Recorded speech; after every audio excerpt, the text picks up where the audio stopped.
Hello movie lovers, আশা করি সবাই বেশ ভালো আছেন। আজকে এমন এক সাইকোপ্রেমিকের গল্প শেয়ার করব যে কিনা একজন জিনিয়াস হ্যাকার। মানুষের সাইকোলজি নিয়ে কিভাবে খেলতে হয় সেটা খুব ভালো করেই তার জানা। এমনকি সে ইতিহাসের প্রথম ব্যক্তি যে কিনা বুদ্ধির জোরে জাপানের জেল থেকে পালিয়েছে। আর তার এই অসাধারণ ট্যালেন্টের জন্য জাপানের সবথেকে বড় টেররিস্ট গ্রুপ হিবিস্কাস থেকে তার ডাক আসে। কিন্তু সেই মাফিয়া গ্রুপে যুক্ত হওয়ার পর তার সামনে এমন সব রহস্য আসে যেগুলো শুধু তারই নয় বরং আমাদের কল্পনাকেও হার মানাবে। কিন্তু কি এমন রহস্য জেনেছিল সে? সেই সব প্রশ্নের উত্তরই জানবো 2024 সালের একটা অসাধারণ crime thriller movie stolen identity 3 এর গল্প থেকে। হ্যাকিং, থ্রিলিং আর সাইকোলজির খেলায় ভরপুর এই মুভিটাতে আপনি বোর হওয়ার কোনো সুযোগই পাবেন না। তাই চলুন আর কথা না বাড়িয়ে ভিডিওতে সবাই একটা করে লাইক দিয়ে দেন, আর আমি মূল গল্প বলা শুরু করি। শুরুতেই আমরা একটা মেয়েকে হাত পা বাঁধা অবস্থায় দেখতে পাই। মেয়েটা যখন নিজেকে ছাড়ানোর চেষ্টা করছিল তখনই হঠাৎ একটা লোক এসে তাকে ভয় দেখাতে শুরু করে, আর সাথে সাথেই লোকটার ঘুম ভেঙে যায়। ইনি হচ্ছেন আমাদের গল্পের অন্যতম মেইন ক্যারেক্টার উরানো। এতক্ষণে আসলে সে স্বপ্ন দেখছিল। তাকে অন্যতম মেইন ক্যারেক্টার বলার কারণ হচ্ছে এখানে আরো একজন মেইন ক্যারেক্টার আছে যার নাম হলো কাগায়া।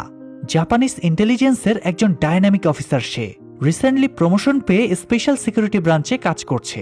তবে এমন একটা সাফল্যতেও সে খুব একটা খুশি নয়, কারণ তার জীবনে একমাত্র লক্ষ্য উরানোকে খুঁজে বের করা। গত 5 বছর ধরে সে উরানোকে খুঁজে বেড়াচ্ছে, কিন্তু আজ পর্যন্ত তার কাছে পৌঁছাতে পারেনি। কিন্তু কেন আর কে বা এই উরানো? এর উত্তরগুলো জানতে হলে অতীতের কিছু গল্প আমাদেরকে জেনে আসতে হবে। উরানো হচ্ছে একজন সাইকো কিলার। ঘটনাক্রমে সে আসামি নামের একটা মেয়েকে ভালোবেসে ফেলে আর তাকে পাওয়ার জন্য হন্য হয়ে ওঠে। এই চক্করে সে অনেক মানুষকে নির্মমভাবে হত্যাও করেছে, আর তাই কাগায়া প্রতিনিয়ত তাকে খুঁজে বেড়াচ্ছে। বেশ কয়েকবার উরানোকে ধরতে গেলেও উরানো তার হাত থেকে ফসকে বেরিয়ে গিয়েছে। তবে এই সাইকোপ্রেমিক কিন্তু সাধারণ কোনো মানুষ নয়, সে একজন জিনিয়াস হ্যাকার। মানুষের সাইকোলজি নিয়ে কিভাবে খেলতে হয় সেটা খুব ভালো করেই তার জানা। সে ইতিহাসের প্রথম ব্যক্তি যে কিনা বুদ্ধির জোরে জাপানের জেল থেকে পালিয়েছে। আর এই অসাধারণ ট্যালেন্টের জন্য একদিন জাপানের সবথেকে বড় টেররিস্ট গ্রুপ হিবিস্কাস থেকে তার ডাক আসে। হিবিস্কাসের সেক্রেটারি জিনের কাছ থেকে সে জানতে পারে যে কিছুদিনের মধ্যেই কোরিয়া এবং জাপান গভর্নমেন্টের যৌথ সামিট অনুষ্ঠিত হতে চলেছে। সামিটটা সাকসেসফুল হলে দুই দেশের টেরোরিজম অনেকাংশেই কমে আসবে। তাই হিবিস্কাসের উদ্দেশ্য এই সামিটটা পণ্ড করা। এই কাজে সাহায্যের জন্যই উরানোকে হায়ার করা হয়েছে। এই কাজের জন্য উরানোকে অনেক টাকা অফার করে সে, কিন্তু উরানো টাকার বদলে একটা অদ্ভুত দাবি করে বসে। সে একজন ফেমাস সায়েন্টিস্টের সঙ্গে দেখা করতে চায় যে কিনা বিভিন্ন জীবন্ত প্রাণীর প্রতিমূর্তি তৈরি করতে পারে। যদিও দাবিটা একটু অদ্ভুত, কিন্তু জিন তার কথায় রাজি হয়ে যায়। এদিকে পুলিশ আরেক সাইকোকে অ্যারেস্ট করে যে কিনা সাতুকি নামের একজন এজেন্টকে সবার সামনে নির্মমভাবে হত্যা করেছিল। পুলিশ এটার কারণ জানতে চাইলে ছেলেটা জানায় সে সাতুকিকে ভালোবাসত। সে সাতুকির ডিভাইস হ্যাক করে প্রতিনিয়ত তার উপর নজর রাখত। এরপর যখন সে জানতে পারে যে সাতুকি অন্য কাউকে ভালোবাসে, তখন রাগের মাথায় নির্মমভাবে মেয়েটাকে মেরে ফেলে। এখন একজন এজেন্টের আইডি হ্যাক করা তো এত সহজ নয়। তাই পুলিশ যখন জানতে চায় যে সে এত অ্যাডভান্স হ্যাকিং কিভাবে শিখল, তখন কিলার জানায় সে ডার্ক ওয়েব থেকে শিখেছে। সেখানে তাদের একজন গুরু আছে যাকে তারা গড বলে ডাকে। হ্যাকিংয়ের জগতে তার সাথে টেক্কা দেওয়ার মতো কেউই নেই। কাগায়া আড়াল থেকে কথাগুলো শুনে বুঝে যায় যে ডার্ক ওয়েবের এই গড আর কেউই নয় বরং উরানো। সে তার সিনিয়রকে বিষয়টা জানায়, কিন্তু তখন তার সিনিয়র এটা মানতে চায় না, কারণ পুলিশের রেকর্ড অনুযায়ী উরানো মারা গিয়েছে। কিন্তু কাগায়ের বিশ্বাস উরানো মরেনি। এদিকে পরবর্তী সিনে আমরা দেখতে পাই জিন তার অ্যাসিস্ট্যান্ট সুমিনকে উরানোর দেখাশোনার জন্য নিয়োজিত করেছে। সে উরানোকে তার রুম দেখিয়ে দেয়, তারপর তাকে সিরিয়াস করে ঘনিষ্ঠ হওয়ার চেষ্টা করে। কিন্তু উরানোকে বোকা বানানো এতটাও সহজ নয়। সে তৎক্ষণাৎ বুঝতে পারে সুমিন জিনের কথাতেই উরানোকে নিজের কন্ট্রোলে রাখার জন্য এমনটা করছে। তাই ধরা পড়ার পর সুমিন চুপচাপ সেখান থেকে বেরিয়ে গেলে উরানো আবারও আসামিকে নিয়ে রিসার্চে ব্যস্ত হয়ে পড়ে। আসামির আইডিতে তার হাজবেন্ড তমিতার সঙ্গে ছবি দেখে উরানো তেলে বেগুনে জ্বলে ওঠে। এরপর দেখা যায় পরদিন সেই তমিতা একটা রেস্টুরেন্টে বসে আনমনে কানে ইয়ারফোন লাগিয়ে কাজ করছিল। এরই মাঝে হঠাৎ একজন ফিমেল স্টাফ সেই ইয়ারফোনের তারে পেঁচিয়ে হোঁচট খেয়ে পড়ে যায়, আর তাতে তমিতার ইয়ারফোনটা নষ্ট হয়ে যায়। মেয়েটা তখন তাকে একটা নতুন ইয়ারবাড উপহার দিতে যায়, কিন্তু সেটা অনেক দামি হওয়ায় তমিতা সেটা প্রথমে নিতে চায় না। তাছাড়া একজন সাধারণ ওয়েটারের কাছে এত দামি ইয়ারফোন দেখে সে খুব অবাক হয়। তখন মেয়েটা জানায় তাকে কোম্পানি থেকে একটা স্যাম্পল পিস দেওয়া হয়েছিল। তো মেয়েটার রিকোয়েস্টে সে এবার এয়ারফোনটা নিয়ে নেয়। ওদিকে সুমিন উড়ানোর জন্য খাবার নিয়ে গিয়ে দেখে সে গত রাতের খাবারটা ছুঁয়েও দেখেনি। ব্যাপারটা তার কাছে একটু খারাপ লাগে, তবে সে কোনো রিয়্যাক্ট করে না। এরপর সে জিনের সাথে কথায় কথায় জানতে পারে যে মিশন শেষে জিন উড়ানোকে মেরে ফেলার প্ল্যান করেছে। সেটা শুনে সুমিন বেশ ঘাবড়ে যায়, তবে তার এখানে কিছুই করার ছিল না। পরদিন উড়ানো সুমিনের সঙ্গে সেই সায়েন্টিস্টের কাছে যায়। সেখানে গিয়ে সায়েন্টিস্টের কালেকশন দেখে উড়ানো ভীষণ ইমপ্রেস হয়ে যায়। সে পৃথিবীর অনেক দুর্লভ এবং বিলুপ্ত প্রাণীর প্রতিমূর্তি তৈরি করে সাজিয়ে রেখেছিল, তবে সব থেকে বেশি নজর কাড়ে একটা বাচ্চা মেয়ের প্রতিমূর্তি। মূর্তিটাকে দেখতে হুবহু জীবন্ত মানুষের মতো। সেটা দেখে উড়ানো খুব খুশি হয়। সে নিজেও একটা প্রতিমূর্তি তৈরি করতে চাইছিল, তবে সেটা কার তা আমরা একটু সামনেই জানতে পারবো। তো সেই রাতে উড়ানো ঘুমিয়ে পড়লে সুমিন তার গায়ের চাদরটা ঠিক করতে গিয়ে তার পিঠে কিছু অদ্ভুত আঘাতের দাগ দেখে হঠাৎ থমকে যায়। এরপর সে ওয়াশরুমে গিয়ে নিজের পিঠ চেক করলে আমরা তার পিঠেও ঠিক একই রকম কিছু দাগ দেখতে পাই। সেগুলো দেখে স্পষ্ট বোঝা যাচ্ছিল তাদের কারো অতীতই খুব একটা সহজ ছিল না, আর এখান থেকেই উড়ানোর প্রতি একটা অদ্ভুত মায়া তৈরি হয় সুমিনের। অন্যদিকে দেখা যায় কাগায়ের গার্লফ্রেন্ড মিনোরি কাগায়াকে জানায় যে তাকে বিজনেসের জন্য কিছুদিনের জন্য কোরিয়াতে যেতে হবে। কাগায়াও হাসি মুখে সেটা মেনে নেয়। এরপর সে অফিসে গিয়ে নিজের কাজ করছিল, তখনই হঠাৎ তাদের এমার্জেন্সি অ্যালার্ম বেজে ওঠে। সবাই তাড়াহুড়ো করে চেক করে দেখে যেই হোটেলে জাপান কোরিয়া সামিটের আয়োজন করা হচ্ছে সেটাকে টার্গেট করে একটা মিসাইল ছোড়া হয়েছে। 2 মিনিটের মধ্যেই মিসাইল তার টার্গেটে পৌঁছে যাবে। এটা দেখে তারা সবাই প্রচন্ড ভয় পেয়ে যায়। তারা দ্রুত সমস্ত টিমকে অ্যাক্টিভ করে দেয়, আর সেই সাথে সাধারণ মানুষদেরকেও অ্যালার্ট করে দেয় যাতে তারা পালাতে পারে। এদিকে পুলিশের সিকিউরিটি টিম যথাসাধ্য চেষ্টা করে যাচ্ছিল মিসাইলটাকে আটকানোর, কিন্তু কোনোভাবেই মিসাইলটা ডিটেক্ট করা যাচ্ছিল না। এমন সময় হঠাৎ কাগায়া লক্ষ্য করে যে তারা যেই মিসাইলের ভিডিওটা দেখতে পাচ্ছে সেটা ফেক, কারণ মিসাইল লঞ্চিং এর ওই ভিডিওটার সাথে লাইভ ফুটেজের কোনো মিল নেই। সে বুঝতে পারে নিশ্চয়ই কেউ তাদের সার্ভার হ্যাক করে ওই কাজটা করেছে। কাগায়া তৎক্ষণাৎ তার বসকে বিষয়টা জানায়। সবাই তখন হতবাক হয়ে যায় যে তাদের এমন অ্যাডভান্স সিকিউরিটি সার্ভার হ্যাক করার সাহস কে দেখাতে পারে। তবে কাগায়া বুঝে গিয়েছিল কাজটা কার হতে পারে। ওদিকে জিনকে তখন দেখা যায় উড়ানোর কাজে সে বেশ ইমপ্রেস হয়েছে। উড়ানো তখন জিনের কাছে জানতে চায় যে তাদের পরবর্তী প্ল্যান কি হবে। তখন জিন জানায় তারা সামিটের দিন সেখানে একটা বড় ব্লাস্ট করাবে। এতে সামিট তো বন্ধ হবেই, সেই সাথে 2 দেশের মধ্যে সম্পর্কও নষ্ট হবে। উড়ানো তখন সেই কথা অনুযায়ী কাজে লেগে পড়ে। এরপর রাতে সুমিন উড়ানোর জন্য সুশি বানিয়ে নিয়ে যায়। সে ভেবেছিল এবারও হয়তো উড়ানো খাবারগুলো খাবে না, কিন্তু অদ্ভুত ব্যাপার হলো খাবারটা দেখা মাত্রই উড়ানো খেতে শুরু করে। শুধু তাই নয়, খাবারের অনেক প্রশংসাও করে। সুমিন সেটা শুনে অবাক হয়ে যায়। সে জানায় এটা তার মায়ের রেসিপি। ছোটবেলায় তার মা নিজ হাতে এই সুশি বানিয়ে তাকে খাওয়াতো। সেটা শুনে উড়ানো বেশ খুশি হয়। এরপর সে সুমিনকে একটা কেবল দিয়ে সেটা জিনের চার্জিং কেবলের সঙ্গে রিপ্লেস করে দিতে বলে। যদিও সুমিন জিনের অ্যাসিস্ট্যান্ট ছিল, তবুও উড়ানোর রিকোয়েস্টে সে রাজি হয়ে যায়, কারণ উড়ানো দেখতে চাইছিল তাদের ইনফরমেশন আবার কোথাও লিক হচ্ছে কিনা। তাই সুমিন তার কথা মতো চুপিসারে জিনের অফিসে ঢুকে কেবলটা চেঞ্জ করতে শুরু করে, কিন্তু তখনই হঠাৎ জিন সেখানে চলে আসে। সৌভাগ্যবশত সে ঢোকার আগেই সুমিন আড়ালে লুকিয়ে পড়েছিল, তাই জিন আর তাকে দেখতে পায় না। এদিকে কাগায়া পরদিন অফিসে গিয়ে তার বসের কাছে জানতে পারে যে হিবিস্কাস গ্রুপ নিজেরাই ওই ফেক মিসাইল অ্যাটাকের দায়ভার নিয়েছে। সেটা শুনে কাগায়া একটু অবাক হয়ে যায়। তার সন্দেহ হচ্ছিল যে নিশ্চয়ই তাদের ডিপার্টমেন্টের মধ্যেই কেউ একজন হিবিস্কাসের সঙ্গে জড়িত, না হলে সামিটের লোকেশন তারা জানবে কিভাবে? এটা তো সিকিউরিটি টিমের বাইরে কেউই জানতো না। সেই সাথে কাগায়ের মনে আরো একটা সন্দেহ ছিল যে হিবিস্কাসের নিশ্চয়ই নতুন কোনো মেম্বার যুক্ত হয়েছে, কারণ এর আগে হিবিস্কাস কখনোই এত সুন্দরভাবে তাদের প্ল্যান এক্সিকিউট করতে পারেনি। প্রত্যেকবার সার্ভার হ্যাক করতে গিয়ে তারা ধরা পড়েছে, কিন্তু এবার সিকিউরিটি টিম বুঝতেও পারেনি কখন তাদের সার্ভার হ্যাক হয়ে গিয়েছে। এসব শুনে বস একটু চিন্তায় পড়ে যায় যে লোকটা কে হতে পারে, তবে যেই হোক না কেন সে একজন জিনিয়াস হ্যাকার।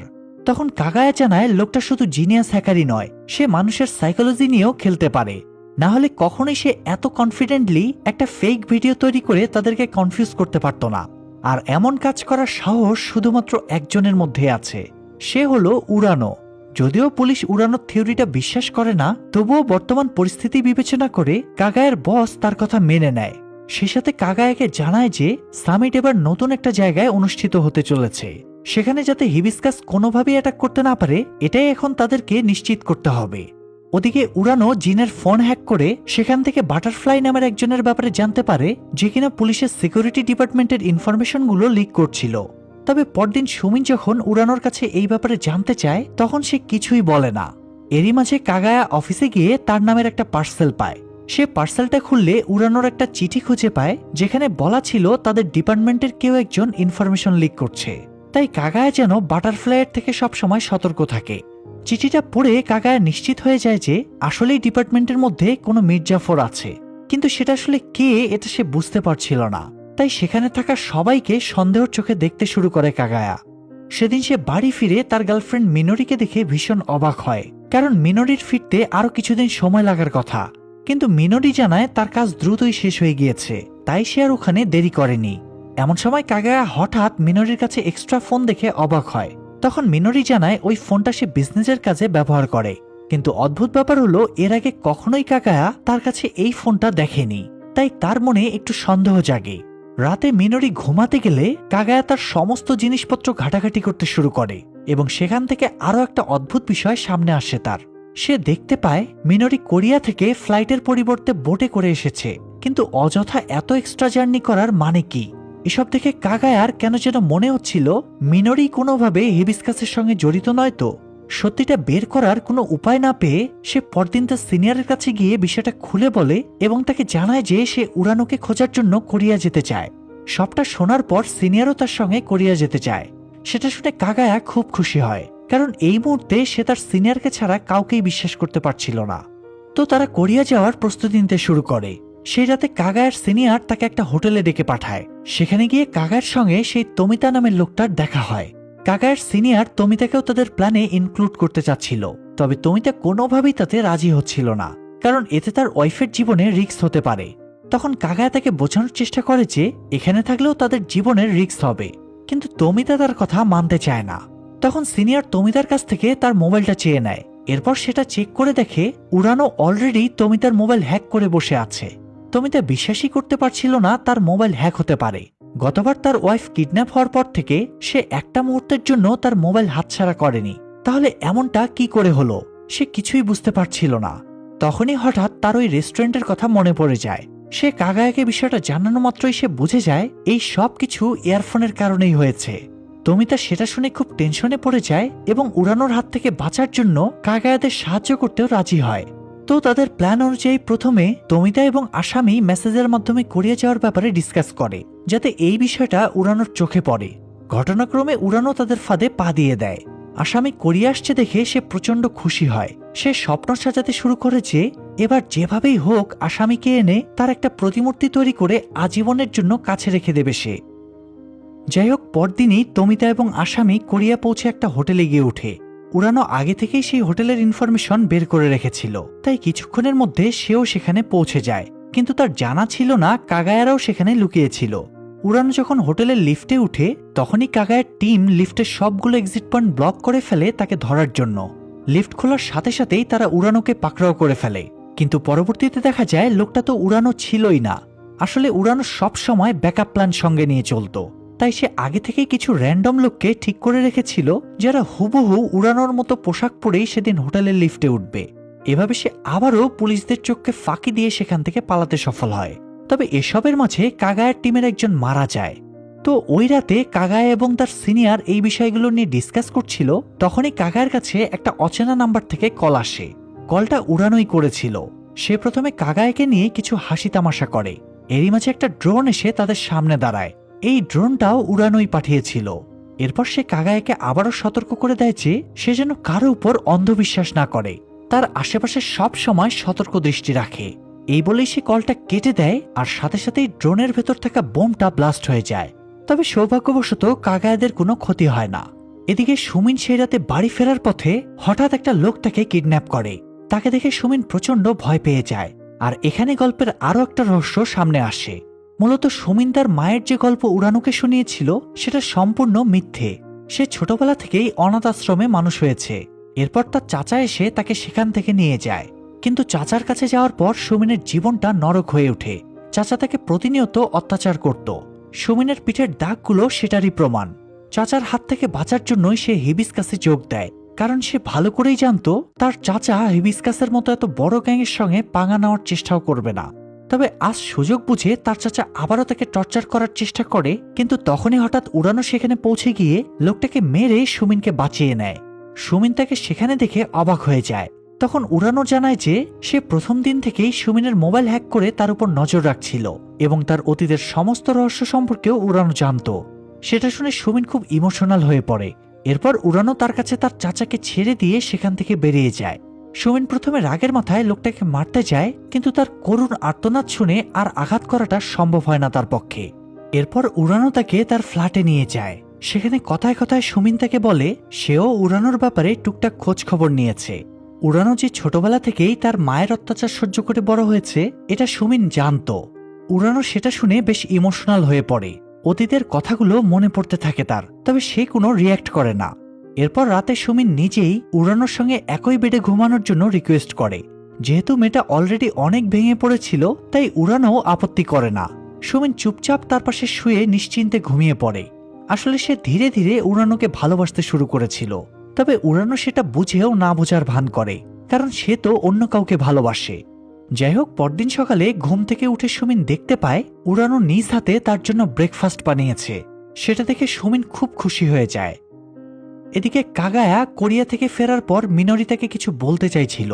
সেটা দেখে কাগায়া ভাবে মিনরি নিশ্চয়ই তার কোনো গোপন প্ল্যানের ব্যাপারে বলতে চাচ্ছে, কিন্তু বেচারি মিনরি কিছু বলার আগেই হঠাৎ করে তার প্রচন্ড পেটে ব্যথা শুরু হয়। কাগায়া তখন তাকে দ্রুত হসপিটালে নিয়ে যায় এবং সেখান থেকে সে জানতে পারে যে মিনরি 3 মাসের প্রেগনেন্ট। কাগায়া মিনরিকে এই ব্যাপারে জিজ্ঞেস করলে মিনরি জানায় সে যখন কোরিয়াতে গিয়েছিল তখনই বিষয়টা জানতে পেরেছে, আর এই কারণেই সে ফ্লাইটের বদলে বোটে এসেছিল, কারণ ডাক্তার তাকে বলেছিল এই অবস্থায় ফ্লাইটে যাওয়া তার জন্য ঠিক হবে না। সেটা শুনে কাগায়া ডাবল খুশি হয়ে যায়। একদিকে বাবা হওয়ার খুশি, আর অন্যদিকে মিনরি যে তাকে ধোকা দিচ্ছে না সেটা জানার খুশি। সে মিনরিকে জিজ্ঞেস করে যে সে আগে বিষয়টা জানায়নি কেন। তখন মিনরি বলে সে ভয় পেয়ে গিয়েছিল যে অতীতের ঘটনাগুলোর কারণে হয়তো কাগায়া তার সন্তানকে ভালোবাসতে পারবে না, কারণ সেও তো ছোটবেলা থেকেই তার মায়ের কাছে অত্যাচারিত হয়েছে। হয়তো এই কারণে তারও নিজের সন্তানের প্রতি বিতৃষ্ণা তৈরি হতে পারে। তবে কাগায়া তাকে আশ্বস্ত করে যে মায়ের কাছে অত্যাচারিত হওয়ার কারণে সে নিজের সন্তানের প্রতি আরো বেশি দায়িত্বশীল হবে, যাতে তার সন্তানকে কখনো তার মতো কষ্ট না পেতে হয়। তার কথা শুনে মিনরি একটু স্বস্তি পায়। অন্যদিকে সুমিন যখন জানতে পারে উড়ানো আসামির সঙ্গে দেখা করতে গিয়েছে তখন সে ভীষণ রেগে যায়। সেদিন উড়ানো বাড়ি ফিরতেই সুমিন তার সঙ্গে ঝগড়া করতে শুরু করে দেয়। একটা পর্যায়ে সে উড়ানোকে তার মনের কথাটা খুলেই বলে। তখন উড়ানো তাকে বোঝায় যে তার মতো একটা মানুষের সঙ্গে সম্পর্কে জড়ালে সুমিনের জীবন নষ্ট হয়ে যাবে, কিন্তু সুমিন তার কথা মানতে চায় না। সে উড়ানোকে ভালোবাসে, এটাই তার শেষ কথা। এদিকে কাগায়া একা অফিসে বসে কাজ করছিল। তখনই হঠাৎ উড়ানোর বলা কথাগুলো তার মনে পড়ে যায়। সে কৌতূহলবশত সামিটের সিকিউরিটি লিস্ট চেক করলে একটা অদ্ভুত বিষয় সামনে আসে। সে দেখতে পায় এখন পর্যন্ত উড়ানো বা তার লোকদের হাতে যারা মারা গিয়েছে তাদেরকে অনেক আগেই পুলিশ থেকে ছাঁটাই করে দেওয়া হয়েছিল। তাহলে এরপরও তারা সামিটের সিকিউরিটি টিমের মতো এত ইম্পর্টেন্ট জায়গায় কাজ করছে কিভাবে? এই হিসাবটাই কাগায়া মিলাতে পারছিল না। তো এরই মাঝে উড়ানো আবার কিলার বি নামের একটা গেম পাবলিশ করে এবং রাতারাতি সেই গেম ভাইরাল হয়ে যায়। গেমটা সবার এত পছন্দ হয়েছে মানুষ রাত দিন শুধু সেই গেমই খেলতে থাকে। আর ততক্ষণে উড়ানো চুপিসারে জিনের আস্তানা থেকে পালিয়ে যায়। পরদিন সুমিন যখন বিষয়টা গিয়ে জিনকে জানায়, জিন প্রচন্ড রেগে যায়। তখন সুমিন জিনের কাছে জাপানে যাওয়ার পারমিশন চায়, কারণ সে বুঝে গিয়েছিল উড়ানো নিশ্চয়ই জাপানে আসামির সঙ্গে দেখা করতে গিয়েছে। জিন তাকে পারমিশন দিলে সুমিন জাপানে যাওয়ার প্রিপারেশন নিতে শুরু করে। ওদিকে উড়ানো ততক্ষণে বর্ডার ক্রস করে জাপানে পৌঁছে যায়। সেখানে তার 2 শিষ্য তার জন্য অপেক্ষা করছিল। উড়ানো তাদের সঙ্গে মেইন সিটির উদ্দেশ্যে রওনা হয়। তখনই তার কাছে জিনের কল আসে। সে উড়ানোকে জেরা করতে শুরু করে যে সে এভাবে শেষ মুহূর্তে জিনকে ধোকা দিল কেন। তখন উড়ানো তাকে জানিয়ে দেয় যে সে কোনো ধোকা দেয়নি, সে সামিটে অ্যাটাকের সমস্ত ব্যবস্থা করে এসেছে। জিন তখন তার কথা মেনে নিয়ে অপেক্ষার প্রহর গুনতে থাকে। এরপর পরদিন আসে সেই কাঙ্ক্ষিত সামিট। সবাই নিশ্চিত ছিল যে এখানে উড়ানো অ্যাটাক করতে পারবে না, কিন্তু কাগায়ের মনে হচ্ছিল উড়ানো নিশ্চয়ই আসবে। এরই মাঝে হঠাৎ এক ঝাঁক ড্রোন এসে পুরো এরিয়াটা ঘিরে ধরে। সেটা দেখে কাগায়া প্রচন্ড ভয় পেয়ে যায়। সে বুঝে গিয়েছিল ওই ড্রোনগুলোর মধ্যে নিশ্চয়ই বোম আছে, কারণ এর আগেও তো তাদের উপর ড্রোন দিয়ে অ্যাটাক করা হয়েছে। কিন্তু প্রশ্ন হলো একজন মানুষের পক্ষে এতগুলো ড্রোন একসাথে অপারেট করা কিভাবে সম্ভব? আসলে উড়ানো যে গেমটা পাবলিশ করেছিল সেটাই ছিল এই ড্রোনগুলোর অপারেটিং সিস্টেম। অর্থাৎ বর্তমানে যে মানুষগুলো ওই গেমটা খেলছে তারা আসলে শুধু গেমই খেলছে না, বরং গেমের মাধ্যমে নিজের অজান্তেই এই ড্রোনগুলোকেও অপারেট করছে। তো এরই মাঝে একটা ড্রোন ব্লাস্ট হয়েছে, সেটা দেখে কাগায়া দৌড়ে গিয়ে প্রেসিডেন্টকে একটা সেফ জায়গায় ট্রান্সফার করে। তারপর তার টিমকে নিয়ে পৌঁছে যায় ড্রোনগুলোকে নিষ্ক্রিয় করতে। তারা জ্যামারের মাধ্যমে ড্রোনগুলো নিষ্ক্রিয় করে দেয়, কিন্তু তখনই হঠাৎ কাগায়া লক্ষ্য করে ওই ড্রোনগুলোর মধ্যে কোনো বোম নেই। তার মানে এবারও তাদেরকে ফাঁদে ফেলা হয়েছে। দুঃখের বিষয় ততক্ষণে অনেক দেরি হয়ে গিয়েছিল, কেননা জিন ততক্ষণে বোম ব্লাস্টের ভয় দেখিয়ে প্রেসিডেন্টের কাছ থেকে $2 বিলিয়ন বাগিয়ে নেয়। আর এটাই ছিল জিনের আসল প্ল্যান। তো টাকাগুলো পেয়ে জিন প্রচন্ড খুশি হয়, কিন্তু তার সেই খুশি বেশিক্ষণ টিকে না। হঠাৎ করে অন্য কেউ তার কম্পিউটারে হ্যাক করে তার অ্যাকাউন্ট একেবারেই ফাঁকা করে ফেলে। জিন সেটা দেখে ভীষণ ক্ষেপে যায়। এরই মাঝে উড়ানো তাকে কল করে জানায় যে সে জিনের সমস্ত ফ্রড সম্পর্কে জেনে গিয়েছে, আর তাই সেই ফ্রডের টাকা সে নিজের অ্যাকাউন্টে ট্রান্সফার করে নিয়েছে। জিন তার কথা শুনে হতবাক হয়ে যায়। আসলে সে ওই বাটারফ্লাই নামক ব্যক্তির সঙ্গে মিলে হিবিস্কাসকে ডাবল ক্রস করার চেষ্টা করছিল, কেননা হিবিস্কাসের আসল প্ল্যান ছিল সামিটে বোম ব্লাস্ট করে প্রেসিডেন্টকে মেরে ওই দুই দেশের সম্পর্ক নষ্ট করা। কিন্তু জিন সেই প্ল্যান উপেক্ষা করে নিজের পকেট ভারী করার নতুন প্ল্যান বানায়, আর এই বিষয়টা উড়ানো জেনে যায়। তাই সে জিনের প্ল্যানের উপর ডাবল ক্রস করে তাকেই নিঃস্ব বানিয়ে দেয়। সেই সাথে হিবিস্কাসের অথরিটিকেও জিনের ব্যাপারে জানিয়ে দেয়। বিষয়টা জানা মাত্রই হিবিস্কাসের গার্ডরা পৌঁছে যায় জিনের কাছে। জিন বুঝে গিয়েছিল তার আর বাঁচার কোনো উপায় নেই, তাই সে নিজেই সুইসাইড করে নেয়। ওদিকে উড়ানো চলে যায় আসামির বাড়ির সামনে। সেখানে গিয়ে আড়াল থেকে মন ভরে আসামিকে দেখতে থাকে। তবে অদ্ভুত ব্যাপার হলো, এখন আর আসামির প্রতি সে ওই টানটা অনুভব করছিল না, বরং তার বারবার সুমিনের কথা মনে পড়ছিল। তখন সে বুঝতে পারে তার মনের রাজ্য এখন সুমিন দখল করে নিয়েছে, তাই সে চুপচাপ সেখান থেকে ফিরে যায়। কিন্তু যাওয়ার পথে হঠাৎ সুমিন তার সামনে চলে আসে। সে রাগের মাথায় উড়ানোর দিকে গান পয়েন্ট করে জানতে চায় যে সে আসামির সঙ্গে দেখা করেছে কিনা। তখন উড়ানো জানায় সে আসামির সঙ্গে দেখা করেনি, আর করার ইচ্ছেও নেই। তার কারণ হচ্ছে সুমিন। তবে সে যেহেতু সুমিনকে ধোঁকা দিয়েছে, তাই এখন সে সুমিনের হাতে মরতেও প্রস্তুত। সুমিন সেটা শুনে ইমোশনাল হয়ে যায় এবং উড়ানোকে মারার বদলে সে উড়ানোর উপর অ্যাটাক করার জন্য লুকিয়ে থাকা পুলিশদেরকে গুলি করে উড়ানোকে নিয়ে সেখান থেকে পালিয়ে যায়। তবে সৌভাগ্যবশত একটা গুলি তার পেটেও লেগেছিল, তাই উড়ানো তাকে একটা গোপন জায়গায় নিয়ে গিয়ে আগে তার পেট থেকে গুলিটা বের করে। এরপর তার জন্য মেডিসিন আনতে বাইরে বেরোলেই হঠাৎ কাগায়ার সিনিয়র এসে তার পায়ে গুলি করে দেয়। ঠিক সেই মুহূর্তে কাগায়াও সেখানে চলে আসে। তবে উড়ানোর উপর অ্যাটাক করার বদলে সে তার সিনিয়রের দিকেই গান পয়েন্ট করে, কারণ সে জেনে গিয়েছিল ওই বাটারফ্লাই আর কেউ নয় বরং তার সিনিয়র নিজেই, যাকে কাগায়া সব থেকে বেশি বিশ্বাস করত। সে খোঁজ নিয়ে জানতে পেরেছিল যে ওই মারা যাওয়া সব এজেন্টদেরকে তার সিনিয়রই বেছে বেছে টিমে অ্যাড করেছিল, আর তারা সবাই কোনো না কোনোভাবে হিবিস্কাসের সঙ্গে কানেক্টেড ছিল। সেখান থেকেই কাগায়া তার সিনিয়রের রহস্যটা উদ্ঘাটন করে। লোকটা যখন বুঝতে পারে সে ধরা পড়ে গিয়েছে, তখন সে কাগায়াকে গুলি করে মারতে চায়। তবে সে কিছু করার আগেই উড়ানোই তাকে গুলি করে দেয়। তবে লোকটা মরার ঠিক আগ মুহূর্তে উড়ানোর বুকে গুলি করলে সেও মৃত্যুর কোলে ঢলে পড়ে। কাগায়া তখন দৌড়ে চলে যায় উড়ানোকে বাঁচানোর জন্য, কিন্তু ততক্ষণে অনেক দেরি হয়ে যায়। কাগায়ের কোলে মাথা রেখে শেষ নিঃশ্বাস ত্যাগ করে উড়ানো। সে সব সময় কাগায়াকে বন্ধু বলে সম্বোধন করত, তবে আজ কাগায়া বুঝতে পারছে উড়ানো সত্যিই তাকে বন্ধু মানত। তাই তার মৃত্যুতে কাগায়া ভীষণ ভেঙে পড়ে। এমন সময় হঠাৎ কেউ একজন কাগায়ের মাথায় আঘাত করলে সে অজ্ঞান হয়ে যায়। এরপর পরদিন যখন তার জ্ঞান ফেরে, তখন জানা যায় উড়ানোর লাশটা গায়েব হয়ে গিয়েছে, কিন্তু সেটা কে নিয়ে গিয়েছে এটা কারো জানা নেই। এরপর আমরা সুমিনকে দেখতে পাই।